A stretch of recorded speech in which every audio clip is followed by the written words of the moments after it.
Yo, what's up, everybody? Welcome back to Anthony's Horror and More. We just got done seeing Evil Dead burn it to the ground.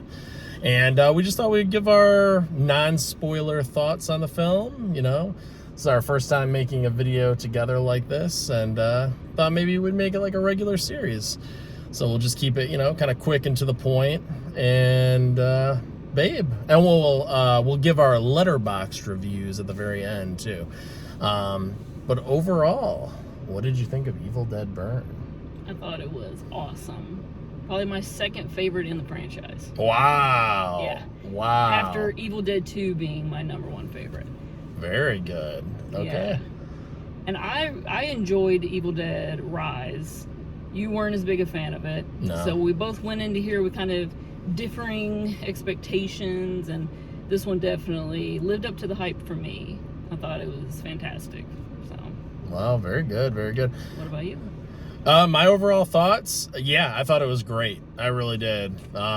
We didn't share any thoughts prior to this video either, so this is all like just coming fresh right off the top of our heads. And no, I thought it was great. The cinematography was so gorgeous. The whole way this film was shot and edited together was just beautiful. I mean, it was a gorgeous looking movie.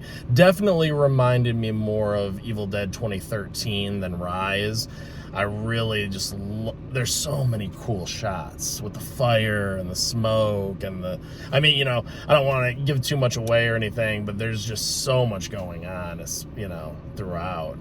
And I like that we're out in the woods again. You know, it's a house out in the middle of the woods, you know, so they're isolated. I like that a lot.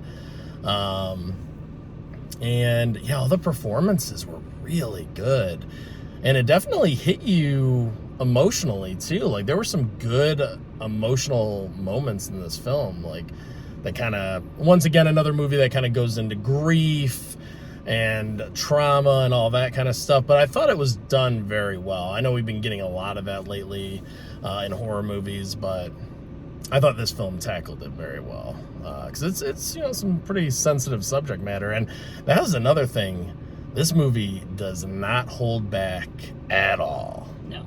I was very impressed by that. What about you? What did you think of, like, the blood, the gore?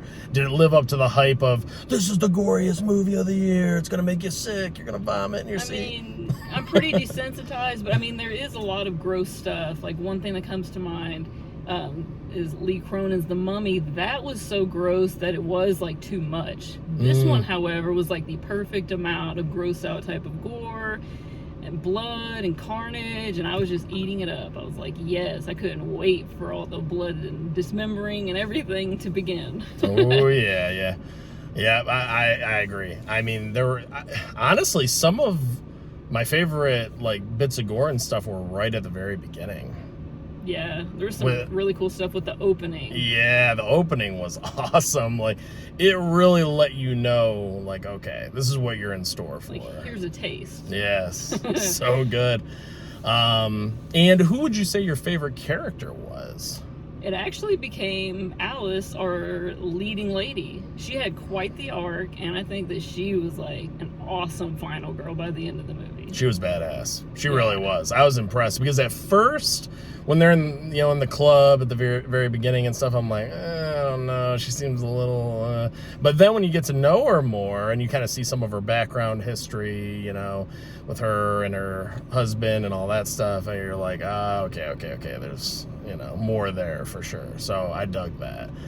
And then you really like Joe too, right? Yeah, Joseph. I like that actor. I thought he did a great job emoting, and then once he had to, you know, kick into survival mode, I thought he did a great job. And yeah, well, honestly, the whole cast I thought was excellent. All the performances were great. Everybody gave 100%.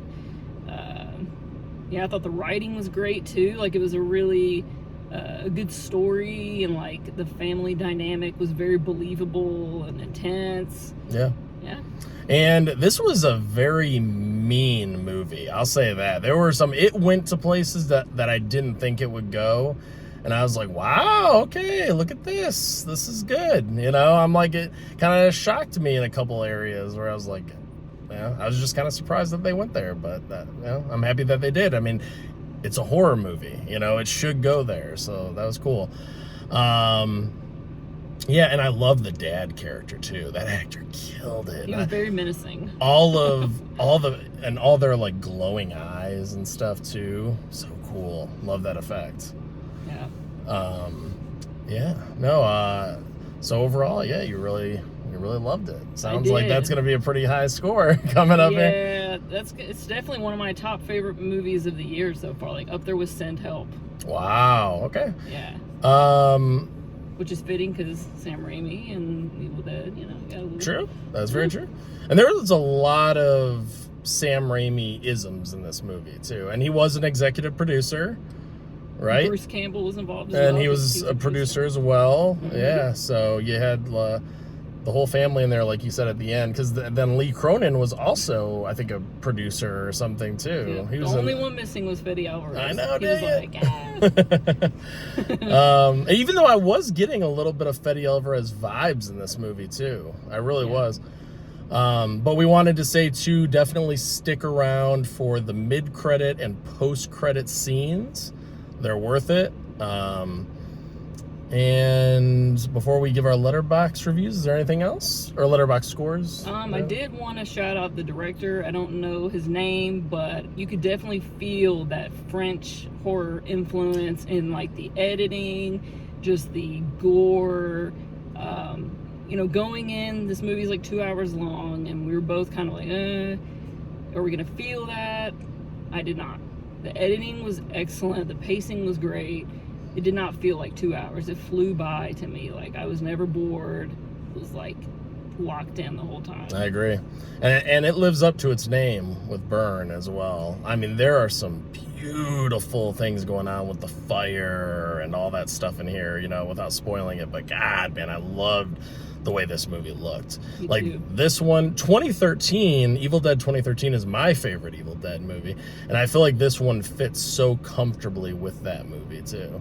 The tone, the look of it, yeah, the brutality. Yes, all of that stuff. It fits right in. And you got a little bit of like some dark humor in there, but kind of like Evil Dead 2013, not a ton. It didn't like overdo it or anything. You know, it's not like Sam Raimi's movies where there's like a lot of humor inserted, which I love. And like you say, like they're very zany and everything. And I love all that stuff, but they're definitely different tones, I would say, like the Sam Raimi films and then these ones, the newer ones. You know, the newer ones are all very dark, Yes. you know, very dark in tone. But yeah. Anything else? I don't think so. I think we covered Just about everything? yeah. Yeah, I feel pretty good about it.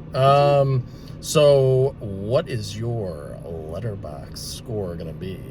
Evil Dead Burn gets a 4.5 out of 5 with a heart for me. Very good, very good, very good. 2 thumbs up. 2 thumbs up. Shout out to Jeremy from Piss House Channel. Yeah. What 2 about thumbs you? up. This I'm very interested because you weren't a big fan of Rise.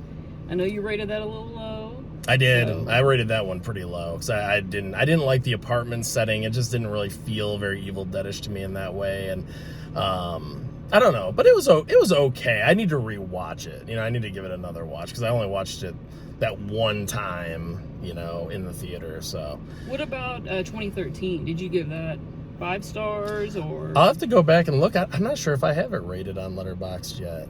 But I mean, it's my favorite. I think I would give it 5 stars. Okay. Yeah, I think so. Just for a comparison, we'll see where this one falls. Yeah, this one I'm going to give 4 stars and a heart. Yep, I thought it was great. And, you know, who knows, upon a rewatch, it might go higher too. I didn't feel the pacing too much. I mean, it is an hour and 50 minutes, so it is significantly longer than the rest. But I didn't feel it too much. I thought the pacing, because there's always something going on, lots of action, lots of gore, lots of brutality, but you like the characters, so it doesn't feel like it overstays its welcome too much, you know? I think the setup was well paced as well. Like, it didn't spend too much time setting the story up. Like, you get to your location and then the craziness starts to begin, like, pretty quickly, I'd say. Absolutely. So, yeah. Yeah. And where can they find you on Letterboxd? At Ali Damati. Very good. And you can find me at Anthony's Horror on Letterboxd. And I think that's it. All right. Yeah, very excited to get this one on physical media. Oh yeah. Also, I gotta add that. I think the Steelbook got announced too, didn't it? I think they showed like an image of it. But yeah, definitely very excited to pick this one up on 4K and give it a rewatch. So absolutely, it's awesome. But anyway, thank you guys so much for watching, and we'll catch you on the next one. Peace out. Bye. Bye.